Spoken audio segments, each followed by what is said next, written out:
পবিত্র হিজরি নববর্ষ উপলক্ষে ওমানে বৃহস্পতিবার সরকারি ছুটি ঘোষণা করা হয়েছে। দেশটির শ্রম মন্ত্রণালয় এক ঘোষণায় জানিয়েছে, সরকারি ও বেসরকারি উভয় খাতের কর্মীরা এই ছুটি পাবেন। ওমানে এমনিতে শুক্র ও শনিবার সাপ্তাহিক ছুটি থাকে। ফলে বৃহস্পতিবারের এই সরকারি ছুটির সঙ্গে সাপ্তাহিক ছুটি মিলে কর্মীরা টানা ৩ দিনের লম্বা ছুটি উপভোগ করার সুযোগ পাচ্ছেন। দেশটির শ্রম মন্ত্রণালয় থেকে দেওয়া আনুষ্ঠানিক বিবৃতিতে বলা হয়েছে, ২০২৬ সালে জাতীয় ও ধর্মীয় ছুটির দিনপঞ্জি নিয়ে গত বছরের ২৮ ডিসেম্বর যে সিদ্ধান্ত জারি করা হয়েছিল, মূলত তার উপর ভিত্তি করেই ১৮ জুনের এই ছুটি কার্যকর হচ্ছে। এর ফলে সরকারি বেসরকারি প্রতিষ্ঠানের কার্যালয়গুলো আগামীকাল বন্ধ থাকবে।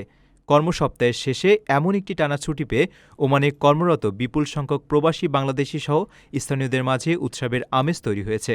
অনেকেই এই সুযোগে পরিবার ও বন্ধুদের সঙ্গে সময় কাটানো বা দূরে কোথাও বেড়াতে যাওয়ার প্রস্তুতি নিচ্ছেন। নতুন হিজরি বর্ষকে সামনে রেখে ওমানের সুলতান হাইতাম বিন তারিক ইতিমধ্যেই বিভিন্ন আরব ও মুসলিম দেশের রাষ্ট্রপ্রধানদের সঙ্গে শুভেচ্ছা বিনিময় করেছেন। এ সময় তারা মুসলিম উম্মাহর পাশাপাশি সমগ্র বিশ্বের মানুষের জন্য শান্তি, সমৃদ্ধি ও স্থিতিশীলতা কামনা করেন।